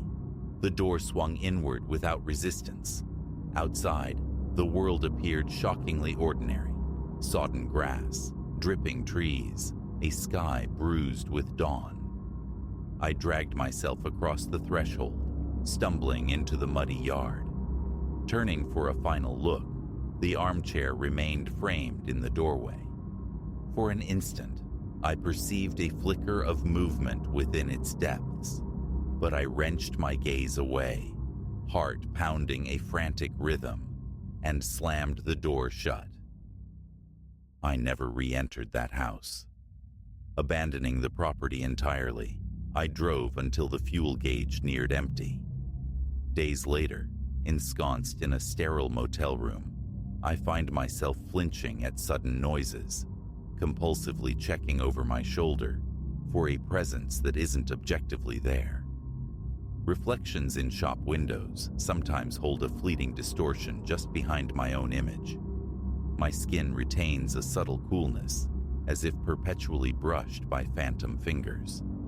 Even now, recounting this, I see faint shapes coalesce in polished surfaces, hints of what might have pursued me. The memory of that armchair, of its invisible, persistent occupant, settles upon me like a shroud. When I close my eyes, the cold pressure returns to my shoulder, accompanied by the soft, insidious creak of old leather. I fled the house, yes, but I harbor a chilling certainty that I did not leave it empty. Something lingers, some tenacious presence whose grip has yet to loosen. And I live in dread of the next reflection, fearing I might finally see it clearly, staring back from just behind my shoulder.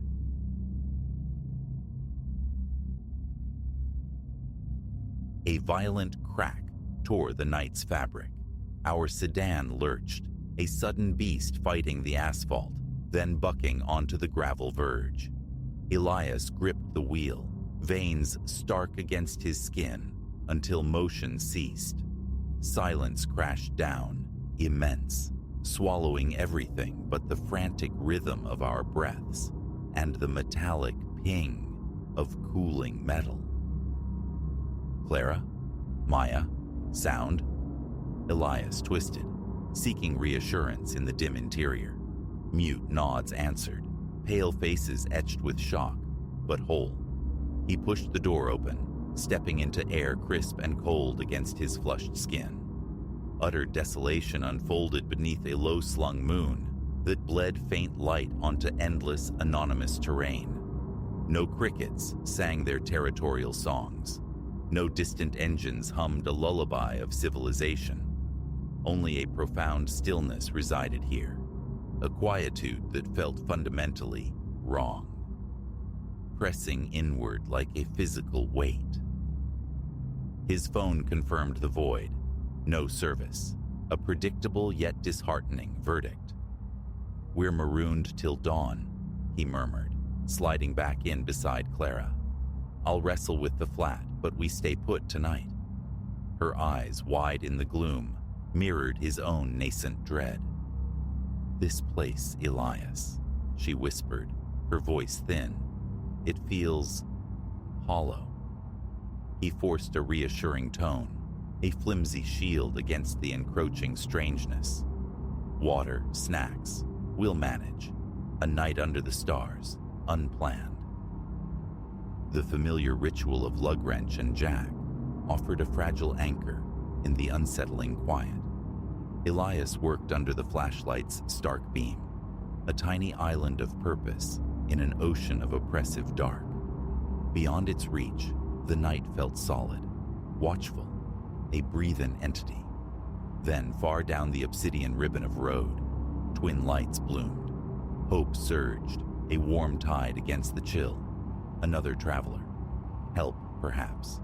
Yet, the lights crawled, their approach unnaturally slow, deliberate, and they burned too bright, sat too wide, perched too high for any standard vehicle. Hope faltered, replaced by a prickling, cold suspicion. 50 yards back, it halted. A hulking silhouette loomed, truck or van, its high beams pinning them like startled nocturnal creatures. The engine died, plunging that section of the road into deeper quiet. Yet the lights remained, relentless, accusatory. "Elias?" Clara's voice was a taut thread of fear. "Just someone checking, maybe," he lied, the words tasting false on his tongue. He stepped out again, the air suddenly colder, raising goose flesh on his arms. A shiver, unrelated to the temperature, traced his spine. Silence reigned, absolute save for the thrumming in his own ears. The truck sat inert, a hulking shape breathing darkness, its twin eyes blinding. He raised a hand, forcing a wave that felt foolishly optimistic. "Evening. Bit of trouble here if you can help." His voice sounded small, swallowed instantly by the vast emptiness. Only the unwavering glare answered. Then, distinct, unmistakable, the solid thump of a heavy door, swinging shut somewhere beyond the blinding lights, followed immediately by the crunch of heavy boots on loose gravel. Invisible steps advanced. "Hello?" he called out, his voice cracking despite himself. The measured tread continued, deliberate, unseen. Primal fear, cold and sharp, erupted in his chest. Elias scrambled back, throwing himself bodily into the driver's seat. Go now!" Clara stared, aghast. The spare, it's not fully. "No time." Elias twisted the key. A cough, a sputter. Then the engine roared defiance against the night. He slammed the gear shift, the car lurching forward onto the highway, the ill-fitted spare thumping a panicked rhythm against the road. Behind them, swift and silent, the truck's lights pivoted, locking onto their desperate escape. It surged forward, closing the distance with terrifying speed. "Papa." Maya's whimper rose from the back seat, small and trembling. "Just a game, Poppet," he choked out, wrestling the protesting car, fighting the pull of the unstable wheel. A fast game. The pursuer filled the rearview mirror, immense, implacable. Then, ahead, impossibly, another set of identical high beams flared into existence, barring their path like the gates of hell. A curse ripped from Elias's throat. Eyes darting, scanning the dark periphery, he saw it. A sliver of track, barely discernible, peeling off into the scrubby wilderness. He spun the wheel hard, the car crashing violently onto the rutted earth. Bone-jarring jolts shuddered through the frame. Behind, the twin behemoths followed effortlessly, their powerful engines a low, predatory growl, undeterred by the rough terrain.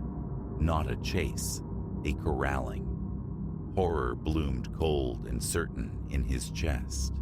They were being driven, herded deeper into the desolation. The track dissolved abruptly into empty air. A precipice. Elias stomped the brakes, tires screaming protest, the car skidding to a halt, scant feet from oblivion. The truck slid smoothly into place behind, twin shadows sealing their fate, boxing them against the abyss. "Elias," Clara breathed, barely audible above the pounding in his ears. "What now?" Silence answered, profound and terrifying. Then the simultaneous click as all four headlights died. Absolute blackness descended, thick and suffocating. Car doors opened on the periphery, the soft crunch of gravel circling them, methodical, unhurried. "Locks," Elias commanded, the word a futile gesture against the rising tide of dread. Vague forms shifted in the gloom, hinted at by the weak moonlight filtering through the dust motes. Humanoid, yes, yet their motion held a disquieting grace, an unnerving fluid precision that wasn't human at all. A soft tap sounded on his window glass. Elias flinched, turning sharply. Pressed close was not a face. smooth, pale ovals like polished bone, utterly featureless, save for two deep, vacant pits where eyes should have been. Clara choked back a scream as more blank visages materialized at every window, silent observers with hollow, absorbing stares. One elongated hand, unnaturally pale, reached out, long fingers brushing the door handle. Then, not force, but sound. A piercing ultrasonic whine flooded the cabin, vibrating deep within their skulls, blurring sight, dissolving thought into static. Clara slumped forward, unconscious. Maya followed an instant later. Elias fought the encroaching void, a drowning man clawing for a surface that wasn't there, but the darkness pulled him under with irresistible force. His final fading vision, those empty faces, impassive, watching them extinguish like snuffed candles. Sunlight, sharp and unwelcome, jolted Elias awake. He blinked, disoriented, the harsh glare painful. They were parked neatly on the highway's shoulder, the morning sun glinting off the windshield. The spare tire sat snugly in place, properly secured. Beside him, Clara stirred, rubbing her temples, Maya murmuring sleepily in the back. What? Clara's voice was thick with confusion, laced with a residual fear. Where? Elias swallowed, the metallic taste of terror still lingering on his tongue. Must have pulled over, he managed, the lie feeling thin and brittle even to himself. Too tired to drive, needed sleep. But the night surged back in fractured, terrifying clarity. The relentless pursuit, the cliff edge, the faces. Not a dream. Too visceral, too horrifyingly real. Yet the evidence of the placid morning contradicted memory. No malevolent trucks haunted the horizon. No phantom track scarred the landscape beside the road. No cliff yawned nearby. Just the ordinary sun-drenched highway, stretching innocuously before them. He eased the car back onto the asphalt, the engine humming a mundane tune that felt jarringly alien after the night's silent horrors. A profound unease settled over him, the chilling certainty that they had brushed against something inexplicable, something vast and uncaring that had, for reasons utterly unknown, simply released them. His eyes flickered compulsively to the rearview mirror. Empty road stretched behind them under the vast, indifferent sky. They drove onward, the silence in the car heavy with unspoken trauma, thick with shared nightmare. No one needed to voice the understanding that now bound them. The lonely stretches of night road were no longer mere passages between points A and B, but potential thresholds into the unknown. As a sign announcing the approaching town swam into view, Elias made a silent, fervent pact with himself. Never again the deep night, never again the isolated routes, only the brightly lit arteries, the busy, populated thoroughfares from now on. Because the emptiness held watchers, ancient and patient, and not all things that hunted in the darkness were content to remain unseen shadows.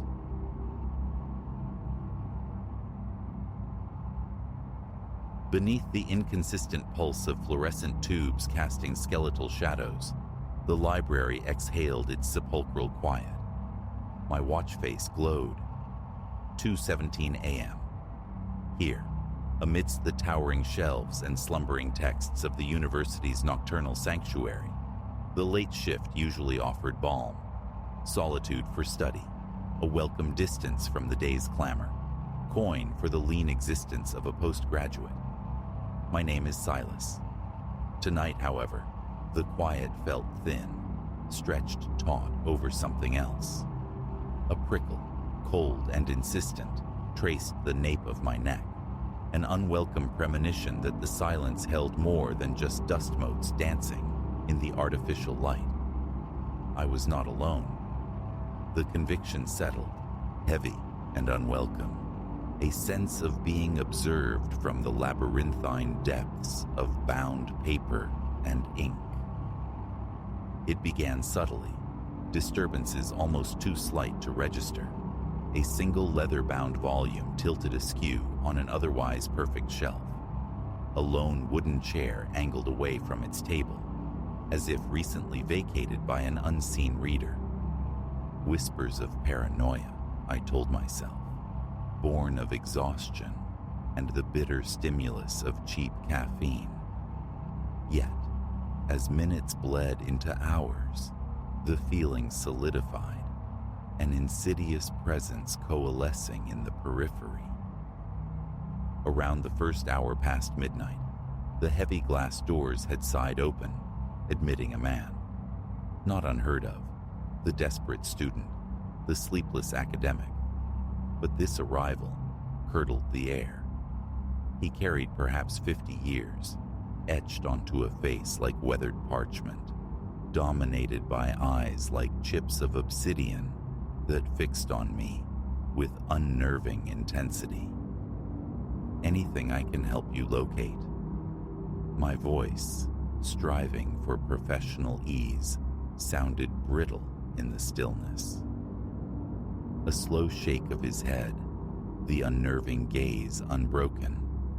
No, I thank you. I am quite certain of what I seek. He had slipped between the towering stacks, a phantom dissolving into the rows of philosophy, or perhaps ancient history. I wrestled with a primal urge to track his passage.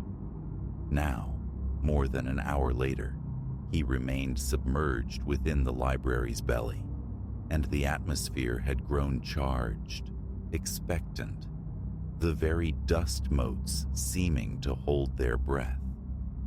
Time for a patrol, I decided. A pretext of order, a reality check against mounting dread. My own footfalls were amplified, striking the polished floor with unnerving clarity. Literature yielded nothing. Philosophy stood undisturbed. A measure of calm began to return, a fragile thing, until I rounded the corner into history and froze. There, framed by the receding perspective of the aisle, he stood, motionless. A book lay open in his hands, unread, its pages ignored. His eyes, those depthless obsidian chips, were locked onto me. A strangled pulse hammered against my ribs. I manufactured a nod, a twitch meant to resemble a smile, then pivoted, retreating with forced casualness toward the sanctuary of the main desk. My fingers, trembling, reached for the telephone receiver, poised to summon campus security. But the words died before formation. A patron is reading, and his stillness frightens me? Absurd. Lowering the handset, I drew a ragged breath, battling the frantic rhythm in my chest. Eccentric, surely. Harmless. The subsequent hour was a study in tension. My textbook remained open, the same sentence blurring under my gaze repeatedly, my attention snagged by every soft rustle, every imagined creak from the stacks. Faint sounds drifted, the whisper of a turning page, the ghost of a footstep. Yet the man himself remained unseen. At 3:30, the strain became unbearable. The not knowing gnawed. I had to see. My chair scraped, a violent sound in the profound quiet, as I pushed back and ventured once more into the shadowed aisles. History was deserted. A frown creased my brow, fear tangling with confusion. Where could he? I spun, intending to search elsewhere, and stifled a cry. He was there, directly behind me, so near, the faint cloying scent of aged paper and something else, something vaguely metallic, reached me. "Apologies," I stammered, attempting to sidestep. He mirrored my movement, a silent, impassable barrier. "You seem perceptive," he murmured, his voice a low, gravelly rasp. "Tell me, do you entertain notions of destiny?" My throat constricted. My mouth felt suddenly full of sand. I should return to the desk," I forced out. A smile touched his lips, transforming his face into something dreadful. But I think not. You see, I have anticipated an encounter with someone precisely like you, one who savors the stillness, the weight of accumulated knowledge. He advanced a step. I retreated, the unyielding spines of books pressing into my back. Trapped. Panic flared, hot and suffocating. "What is it you want?" The tremor in my voice shamed me. His smile widened, revealing teeth that seemed unnaturally white, perhaps too pointed. "To share something, a revelation both wondrous and terrifying. Are you prepared to learn?" Every nerve ending screamed, "Flee, fight, anything but this paralysis." But a profound alien fear held me pinned. Then, a sharp electronic trill sliced through the charged silence. My watch alarm, the 4:00 a.m. reminder for the security sweep. The mundane sound shattered the spell. I ducked beneath the arm that hadn't quite reached out, adrenaline surging, and ran. Decorum vanished. My footsteps hammered against the floor, a desperate drumbeat against the silence. I heard him follow, his own steps disconcertingly swift, unnervingly light. Bursting from the stacks, I aimed for the front desk, for the lifeline of the security phone. But rounding the final bookcase, horror seized me. The desk was starkly empty, the phone console gone. A hand clamped onto my arm, spinning me around. His face loomed inches from mine, eyes blazing with a disturbing, manic excitement. "No further distractions," he hissed. "Your true education commences now." Primal instinct surged past the fear. My knee drove upward, connecting solidly. A choked grunt, and he doubled over. Seizing the moment, I shoved with all my strength.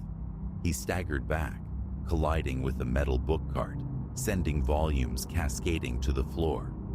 I didn't hesitate. I sprinted for the emergency exit, praying the alarm wasn't merely symbolic. The crash bar yielded under my weight, and the piercing shriek of the alarm erupted, a violent counterpoint to the library's violated peace. Cool night air hit my face as I stumbled outside, gasping, lungs burning. The campus slumbered, dark and indifferent, but lights flickered on in distant dorm windows. Help was coming. I risked a glance back. The library stood silent, impassive, the only sign of disturbance the frantic pulsing of the alarm light above the door. Campus security materialized within minutes, their measured calm soon replaced by the sharper edge of police procedure. A thorough search yielded nothing. No trace of the gaunt man with obsidian eyes, as if he'd been conjured from the dust and shadows and had dissolved back into them. The days that followed were a blur of sterile offices and repeated questions. Security footage? a convenient malfunction, a gap precisely coinciding with my encounter. No corroboration, only my fractured, terrified account. Whispers circulated: stress, sleep deprivation, hallucination. But the memory was visceral, branded onto my senses. The scent of old paper and dread, the chilling rasp of his voice, the paralyzing fear. It was real. I never returned to the library night shift. The thought of those silent aisles, the weight of that immense quiet, became unbearable. Yet, the encounter left its mark, deeper than mere fear. A heightened awareness, a newfound caution. Self-defense classes became a priority. Solitude at night, a condition to be avoided. Paradoxically, a sharper appreciation for the simple, profound gift of safety bloomed. Sometimes, in the deep quiet of the night, the memory surfaces. The man, his terrible smile, the unanswered question of what he intended to show me. In those moments, gratitude washes over me. Gratitude for the fear that spurred me to action, for the instinct that clawed its way through paralysis. That night was a crucible. It forged a strength I hadn't known I possessed, proving that terror could be faced, endured, survived. Years have passed. The library's profound silence will forever hold a different resonance for me, tinged with remembered dread. But so too will the quiet strength discovered within myself. And perhaps, in the final accounting, that is not such a poor exchange. I faced the nightmare, and I endured. Whatever darkness life might yet hold, I know now I possess the resilience to meet it.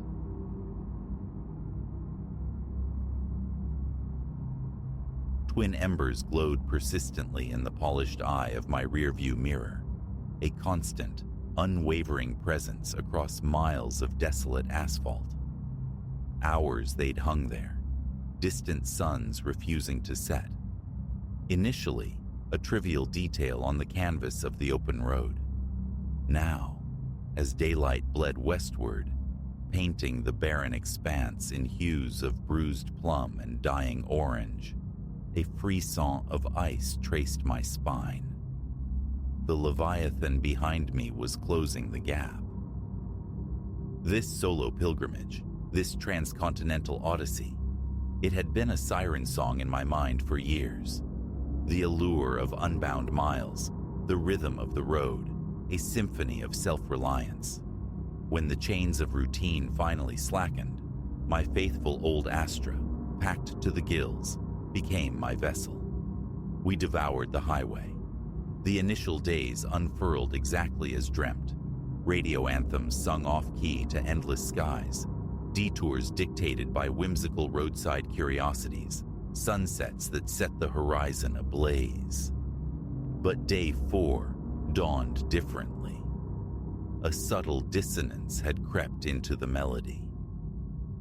Hours melted into an unchanging desert tableau, the monotony punctuated only by skeletal cacti, clawing at the sky and time-scarred monoliths of rock. The solitude, once a comforting cloak, now felt suffocating, heavy. Another glance back. Still there. A hulking silhouette etched against the fading luminescence. It had materialized shortly after my fuel stop at a blink-and-you-miss-it town, maybe 100 miles back. Dismissed it then. Highways host multitudes, I'd reasoned. Yet, as mile markers blurred past and the world remained devoid of other travelers, a knot of apprehension tightened low in my gut. My foot pressed down, urging the Astra onward. 70, 75, 80. The needle quivered.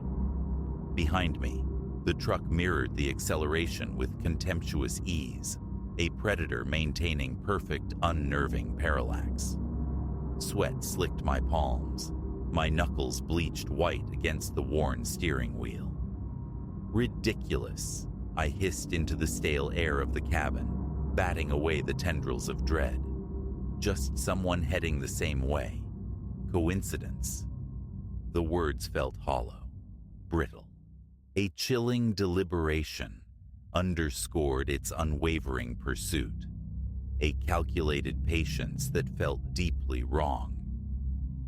Salvation flickered ahead, a sign promising respite, a rest stop. Impulse surged, overriding caution. Perhaps I could shed this shadow in the brief anonymity of the stop. Signal blinking, heart hammering a frantic rhythm against my ribs, I veered onto the exit ramp, eyes glued to the mirror. The truck followed. The haven was stark, a paved island adrift in the twilight, dominated by a squat brick building, housing necessities and humming machines. A pair of slumbering 18-wheelers occupied the far periphery. I slid the Astra into a space near the building, beneath the sputtering, jaundiced glare of a lone streetlight. Behind me, the truck rumbled into the lot, prowled a slow circle, and settled a few spaces distant. Engine idling, a fragile shield against the silence, I sat paralyzed, watching my side mirror. A door creaked open on the behemoth. A figure emerged, tall, broad. The failing light obscured his face, rendering him a featureless monolith. Yet I felt the weight of his gaze, an almost physical pressure. He stood motionless for a heartbeat, then, with unnerving purpose, began walking towards my car. Visceral panic detonated within me. Gears shrieked as I slammed the Astra into reverse, tires spitting gravel. A backward glance through the rear window captured the man breaking into a loping run, pivoting back towards his own vehicle. I shot from the rest stop like a startled hare, gasping, the highway swallowing me whole once more. Behind, the truck's engine bellowed, its headlights flaring to life, twin beams pinning me in their glare. Oh God, oh God, oh God. The mantra escaped my lips, a desperate prayer whispered to the dashboard as I pushed my little car to its absolute limit. 90, 100. The speedometer strained. The truck remained, an inexorable presence swelling in the mirror. Why? What conceivable reason could this stranger have? My free hand fumbled, seeking the cold comfort of my phone. No signal, naturally, stranded in a digital desert. Closer now, the truck's immense grille filled the rear view, a chrome maw threatening to devour me. I could discern the driver, a dark cipher behind the glass. The Astra shuddered violently as we breached 110. Abruptly, the truck surged left, pulling alongside. My breath hitched. A sideways glance, instantly regretted. He was staring directly at me, face illuminated momentarily by my dashboard lights, and he was smiling. A hideous, predatory curve of the lips. He gunned his engine, the roar deafening, and swerved deliberately towards my lane. Instinct wrenched the wheel. I skimmed the shoulder, dust and grit flying, narrowly avoiding annihilation. My eyes darted, frantic, searching the looming darkness for any escape. Ahead, a turnoff, unmarked, insignificant. Without conscious thought, I yanked the steering wheel hard right. Tires screamed bloody murder as the Astra flew down the exit ramp, kissing the guardrail with a metallic screech. This new path was narrow, twisting through shadowed rocky hills. I navigated the curves with reckless abandon, praying the tires would hold, praying I wouldn't lose control. In the mirror, The truck's headlights swung wildly as it negotiated the turn far too fast, momentarily falling back. Precious seconds gained. I flogged the Astra mercilessly, each bend taken faster than the last. The engine whined a high-pitched protest, but slowing down wasn't an option. Trees became indistinct blurs rushing past. Destination unknown, irrelevant. Anywhere felt safer than the open highway's deadly embrace. Minutes later, or perhaps an eternity, lights shimmered in the distance. A town. Relief washed over me, potent enough to bring tears stinging to my eyes. Safety, police, people. But as I drew nearer, hope curdled. Not a town. It was some kind of vast, gated complex. A sign whipped past, unreadable in my haste. A factory? Industrial plant? Brakes slammed, the Astra skidding sideways, halting mere inches from heavy, impassive metal bars. Beside the gate stood a small guardhouse, dark and lifeless. No, please no, I whimpered, gaze sweeping the desolate perimeter. The gate, my only shield, stood locked against me. The distant growl of an engine, rapidly amplifying, galvanized me. I scrambled from the car, sprinting towards the guardhouse, desperate for a switch, a button, anything to breach the barrier. I'd barely reached the small structure when the world exploded in light and sound. Headlights blazed, accompanied by the furious roar of the pursuing engine. The truck. It had found me. Time warped, stretching thin as I watched it hurtle down the narrow road, aimed directly at me. In that horrifying instant, certainty crystallized. He wasn't slowing. He intended to ram straight through my car, the gate, and anything caught between. Primal instinct seized control. I flung myself sideways, tumbling into a shallow ditch as the truck collided with my poor Astra. A deafening cacophony of crunching steel and shattering glass ripped through the night.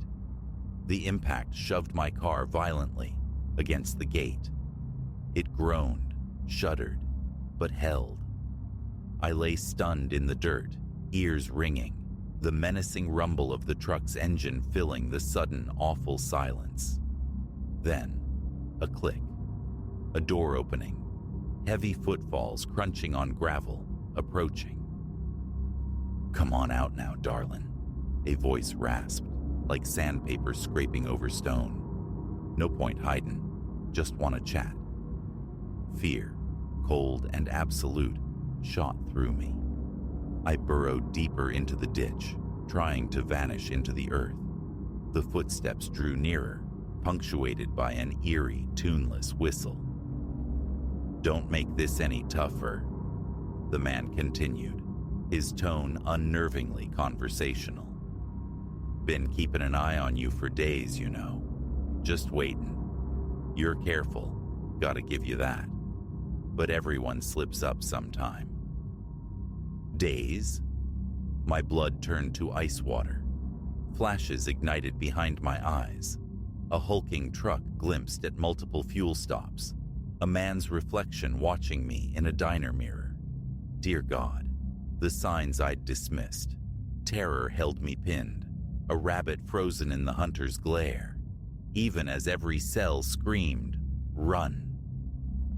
The footsteps halted directly above me.